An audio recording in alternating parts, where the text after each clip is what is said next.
Hello नमस्कार साथियों, एक बार फिर आपका स्वागत है आपके अपने YouTube channel Gyanvid Himalaya classes में। आज की वीडियो में हम लोग पढ़ेंगे स्वर संधि से संबंधित जितने भी महत्वपूर्ण बिंदु हैं उनका सबका अध्ययन इस वीडियो के माध्यम से करेंगे। हमने आप लोगों को संधि की परिभाषा बताई थी, संधि के भेद बताए थे। संधि के भेद के बारे में आप लोगों को पूरी जानकारी हमने दी थी। हमने बताया था कि संधि के 3 भेद होते हैं, कौन कौन से? स्वर संधि, व्यंजन संधि और विसर्ग संधि, और इनकी सबकी परिभाषा भी आप लोगों को बताई थी। आज जो पहली संधि है, संधि के 3 भेद होते हैं, स्वर संधि, व्यंजन संधि और विसर्ग संधि। तो स्वर संधि के बारे में आज इस वीडियो के माध्यम से अध्ययन करेंगे। आप लोग वीडियो के लास्ट तक बने रहिए और जितनी भी आप लोगों को क्लासें कराई जाएँ सभी क्लासों को आप लोग नोट करते रहिए, जिससे आप लोगों को बाद में पढ़ने में आसानी हो सके और रिवीजन करने में आसानी हो सके। अब जैसे देखिए कि स्वर संधि किसे कहते हैं। स्वर संधि किसे कहते हैं? स्वर के बाद अर्थात स्वरों के मेल से जो परिवर्तन होता है उसे स्वर संधि कहते हैं। क्या है कहा गया है कि स्वर के बाद स्वर, जैसे संधि में 2 पद होते हैं। संधि में कितने पद होते हैं? 2 पद होते हैं। एक प्रथम पद होता है और द्वितीय पद होता है। तो प्रथम पद भी क्या होगा? स्वर होगा, और द्वितीय पद भी क्या होगा? स्वर होगा।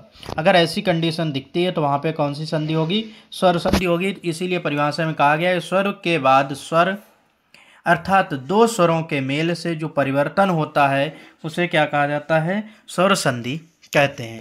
बात समझ में आ गई? अब देखिए कि स्वर संधि में स्वर संधि में प्रथम पद का जो अंतिम वर्ण होता है स्वर होता है, और द्वितीय पद का जो प्रथम वर्ण होता है वह क्या होता है? स्वर होता है। और इन दोनों के जो मेल होता है, जो परिवर्तन होता है, वो क्या कहलाता है? स्वर संधि कहलाता है। बात समझ आ गई? अब जैसे यहाँ पे कुछ एग्जाम्पल दिए हुए उनको देखिए और समझिए किस तरीके से पता करेंगे यह स्वर संधि है या फिर कोई अन्य संधि है। अब जैसे लिखा है यहाँ पे महा प्लस आत्मा। क्या लिखा है? महा प्लस आत्मा लिखा है। हमने बताया कि प्रथम पद का अंतिम वर्ण लेते हैं और द्वितीय पद का प्रथम वर्ण लेते हैं। महा में क्या मिल रहा है? आ मिल रहा है, और आत्मा में भी आ मिला है। जब आ और आ मिलकर क्या बनता है? दीर्घ का निर्माण करते हैं। किसका निर्माण करते हैं? दीर्घ का। तो प्रथम पद और द्वितीय पद, तो इस तरीके से क्या बन जाएगा? महात्मा बनेगा। क्या बनेगा? महात्मा। समझ गए? देखिए क्या बनेगा? महात्मा। समझ गए? अगला देखिए, जैसे लिखा है धर्म प्लस अर्थ। क्या लिखा है? धर्म प्लस अर्थ। अब देखो धर्म में क्या मिला? आ, और अर्थ में क्या मिला? आ। दोनों के मिलने के बाद क्या बन जाएगा? दीर्घ आ बन जाएगा। तो यहाँ पे हो जाएगा धर्मार्थ। क्या हो जाएगा? धर्मार्थ हो जाएगा। तो इतनी बात समझ आई है। अब देखिए अगला उदाहरण देखिए, जैसे लिखा है भानु प्लस उदय। क्या लिखा है? भानु प्लस उदय। तो आ, ऊ और ऊ मिले हैं। क्या मिले? ऊ और ऊ। देखो प्रथम पद में भी स्वर है और द्वितीय पद में भी स्वर है, तो इससे अनुमान लगाया जाता है कि यह कौन सी संधि है? स्वर संधि है। तो इतनी बात समझेगा। ये भानुदय हो जाएगा। योगी प्लस इंद्र, यहाँ पे दीर्घ ई है और यहाँ पे हस्व ई है। अब दोनों के मिलने के बाद क्या क्या बन जाएगा? तो दीर्घ ई बन जाएगा, युगेंद्र हो जाएगा। इतनी बात समझ आई है। तो इस तरीके से आप लोगों को पहचानना है कि संधि में 2 पद होते हैं, प्रथम पद और अंतिम पद। प्रथम पद का जो प्रथम वर्ण होता है, प्रथम पद का अंतिम वर्ण होता है और द्वितीय पद का प्रथम वर्ण होता है, दोनों अगर स्वर हैं तो वहाँ पे कौन सी संधि होगी? स्वर संधि होगी। अगला देखिए, आप पूछे जाए अगर आपसे स्वर संधि के भेद। क्या पूछा जाए? स्वर संधि के भेद। और स्वर संधि की परिभाषा समझ आ गई कि स्वर के बाद अगर स्वर हो, स्वर के बाद अगर स्वर हो या प्रथम पद का अंतिम वर्ण स्वर हो, द्वितीय पद का प्रथम वर्ण स्वर हो, तो वहाँ पे क्या होगा? स्वर संधि होगी। स्वर संधि के भेद कितने होते हैं? तो स्वर संधि के 5 भेद होते हैं। कितने भेद होते हैं? 5 भेद होते हैं। कौन कौन से? एक दीर्घ स्वर संधि, गुण स्वर संधि, वृद्धि स्वर संधि, और यण स्वर संधि और अयाधि स्वर संधि। तो संधि के कितने भेद होते हैं? 5 भेद होते हैं। कितने भेद होते हैं? 5 भेद होते हैं। कौन कौन से? दीर्घ संधि, गुण संधि, वृद्धि संधि, यण संधि और अयाधि संधि। इतनी बात समझ आ गई। अब आप लोग सबसे पहले देखिए दीर्घ संधि। पहली संधि कौन सी है? दीर्घ संधि। दीर्घ संधि के बारे में पढ़ेंगे। दीर्घ संधि की परिभाषा देखिए। दीर्घ संधि की परिभाषा क्या है? ह्रस्व या दीर्घ आ ई उ के पश्चात क्रमशः ह्रस्व या दीर्घ आ ई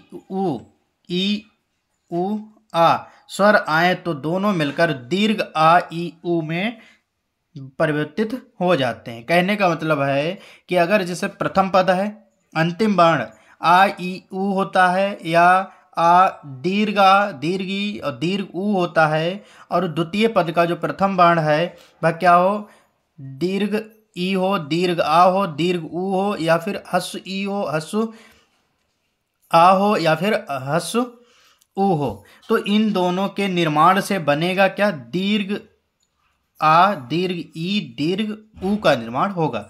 जैसे कहने का मतलब ये है कि यहाँ पे जैसे आ है, ये प्रथम पद है और द्वितीय पद में भी क्या मिल रहा है, आ मिल रहा है, तो ये आ और आ मिलकर क्या बनेंगे, दीर्घ आ का निर्माण करेंगे। तो इस तरीके से आप लोगों को बनाना है। देखिए जैसे परिभाषा समझ में आ गई है, तो अब आप लोग उदाहरण देखिए, जैसे इनको समझिए उदाहरण को। उदाहरण पहला है धर्म प्लस क्या लिखा है, अर्थ, धर्म प्लस अर्थ। अब देखो प्रथम पद है ये द्वितीय पद है। प्रथम पद का अंतिम वर्ण लेंगे और द्वितीय पद का प्रथम वर्ण लेंगे, तो यहाँ पे क्या मिल गया, आ, और यहाँ पे मिला आ और आ का जब निर्माण होता है तो ये परिवर्तित होकर क्या बन जाता है, दीर्घ आ बन जाता है और धर्मार्थ हो जाता है। जैसे यहाँ पे क्या लिखेंगे, धर्म, और ये मात्रा लग जाएगी दीर्घ की, और था और रा, धर्मार्थ। इतनी बात समझ आ गई। तो इस तरीके से अगला देखिए उदाहरण, जैसे देवालय, तो लिखा है देव प्लस आलय। अब प्रथम पद है, प्रथम पद में क्या उआ दे रखा है। हर व्यंजन में स्वर छिपा होता है, हर व्यंजन में क्या होता है, स्वर छिपा होता है। जब आप लोगों को हमने वर्णमाला पढ़ाई थी उसमें आप लोगों को इस बारे में बताया था।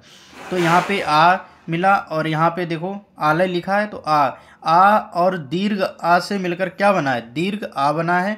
तो यहाँ पे क्या हो जाएगा, देव, क्या हो जाएगा, देव हो जाएगा। अब इसके बाद देखो दीर्घ आ मिला है तो यहाँ पे मात्रा लग जाएगी, बचा क्या है, लय, ये तो क्या बन गया, देवालय हो गया। समझ में आ गया है, सही। अगला देखिए उदाहरण, जैसे लिखा है वार्ता प्लस आलाप, क्या लिखा है, वार्ता प्लस आलाप। देखो यहाँ से आ और प्लस आ, प्रथम पद का अंतिम वर्ण क्या है, आ है, और द्वितीय पद का प्रथम वर्ण क्या है, दीर्घ आ है। तो दोनों दीर्घ आ हैं, और निर्माण किसका करेंगे, दीर्घ आ का निर्माण करेंगे। तो दीर्घ आ की क्या लग जाएगी, मात्रा लग जाएगी और बन जाएगा वार्तालाप।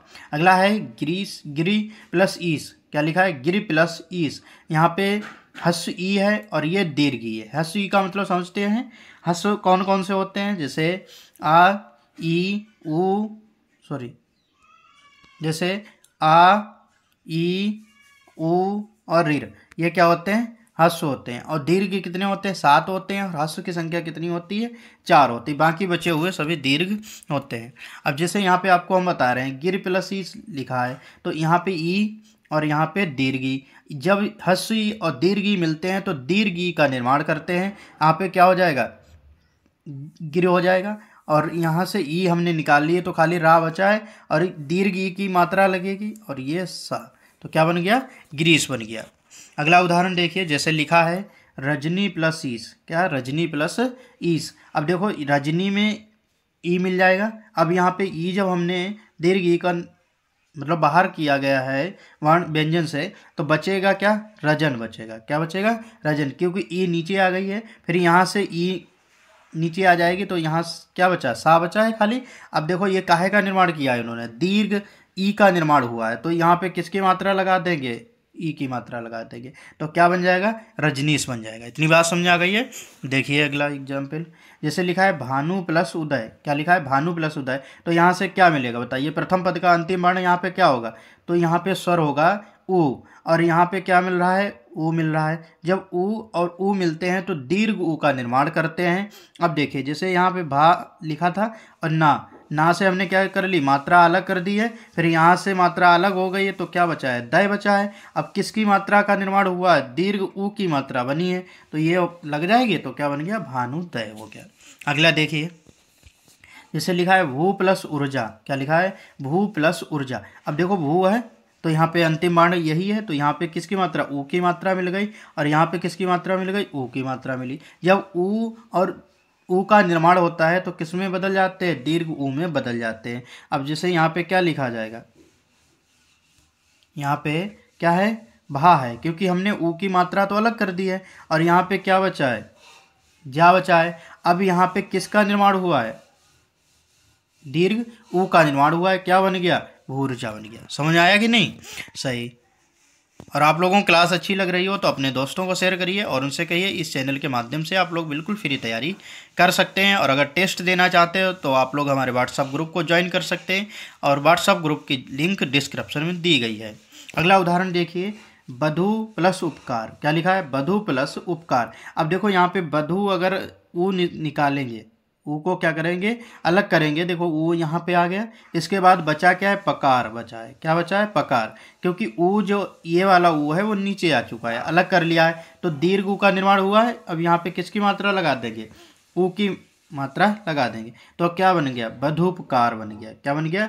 बधूपकार बन गया। समझ आया है? अगला देखिए, जैसे लिखा है भू प्लस ऊष्मा। क्या लिखा है? भू प्लस ऊष्मा। देखो भू से क्या मिला? ऊ निकला है, और ऊष्मा से ऊ। जब दीर्घ ऊ और हस्व ऊ मिलकर किसका निर्माण करते हैं? दीर्घ ऊ का निर्माण करते हैं। अब देखो यहाँ पे क्या बचा है? भा बचा है। यहाँ पे क्या बचा है? समा बचा है। सही, क्या? समा। अब यहाँ पे किसकी मात्रा लगनी है? दीर्घ ऊ का निर्माण हुआ तो दीर्घ ऊ की मात्रा इसमें लगा देंगे, तो क्या बन गया? भूष्मा बन गया। क्या बन गया? भूष्मा। और आप लोग ध्यान रखना, जो परिवर्तित होकर जो मात्रा बनती है वह प्रथम पद के अंतिम वर्ण में लग जाती है। किसके? प्रथम पद का जो अंतिम वर्ण होता है उसमें वह मात्रा सम्मिलित कर दी जाती है। तो आज की क्लास में आप लोगों को हमने गुण संधि के बारे में बताया है। अगली क्लास में आज आपको हमने दीर्घ संधि के बारे में बताया है। दूसरी क्लास में आप लोगों को हम गुण संधि के बारे में, फिर वृद्धि संधि, यण संधि, अयाधि संधि, इस प्रकार की एक एक संधि का एक एक लेक्चर में हम क्लास को कंप्लीट करेंगे। और उम्मीद करते हैं आप लोगों को क्लास बहुत अच्छी लगी। अगर कोई भी डाउट आपका रहता है, समझ में नहीं आता है, तो आप लोग हमारे व्हाट्सएप ग्रुप पे मैसेज कर सकते हैं या फिर आप हमें कॉल कर सकते हैं। और आप लोग कॉल करने के लिए आप हमारा मोबाइल नंबर लिख सकते हैं 84 70 98 86 01, 84 70 98 86 01 में कॉल करें और अपने जो भी डाउट है उनको क्लियर कर सकते हैं। तो आज की वीडियो में इतना ही। धन्यवाद।